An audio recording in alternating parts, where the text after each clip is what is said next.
In one of my recent live shows, we proved how Muhammad plagiarized stories from the Talmud.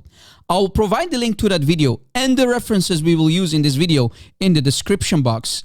In this short video, I will give you another example of how Muhammad plagiarized legends of the Jews, yet calling it divine inspiration from Allah in Quran. If we go to Surah Al-An'am chapter 6 ayah 75 to 78, we see the story of Abraham aka Ibrahim in the Quran. After Allah showing Abraham the heavens and the earth, Abraham commits shirk and said, Ra'a kawkaba qala hadha Rabbi. He saw a planet. Abraham said, this is my Lord. But when it set, he said, I do not like those that set.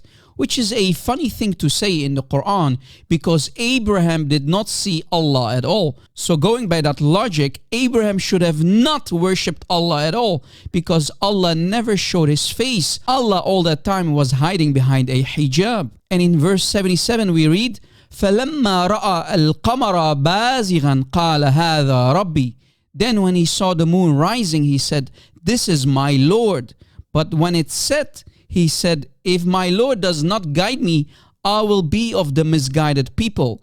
And in verse 78 we read, فَلَمَّا رَأَى الشَّمْسَ بَازِغَةً قَالَ هَذَا رَبِّي هَذَا أَكْبَرُ.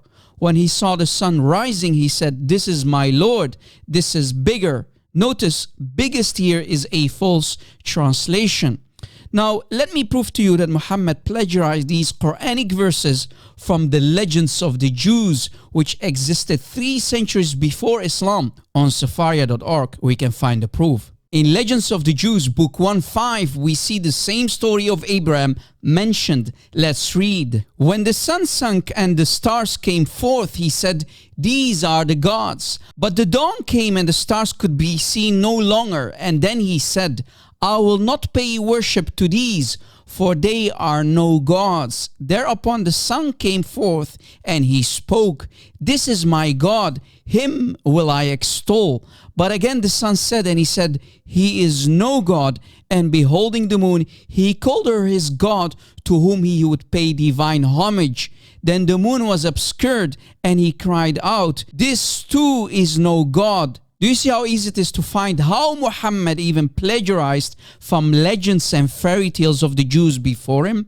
Now, some people might ask, how did Muhammad got access to all of these stories? Well, the answer is very simple. Muhammad had many encounters with Jews, and he must have heard these stories from them. And we also know that Muhammad commanded his scribe, Zayd ibn Thabit, to learn Hebrew and Aramaic because Muhammad needed a translator for the letters or books he used to receive to be translated into Arabic for Muhammad to create his Quran.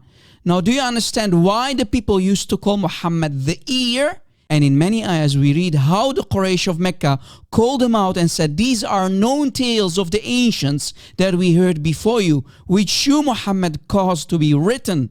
Muhammad plagiarized all of these stories he heard, yet lied and said, this is divine inspiration from Allah, which proves that the Prophet of Islam is nothing but a thief who used to steal stories from here and there. How embarrassing. Please stay away from Islam.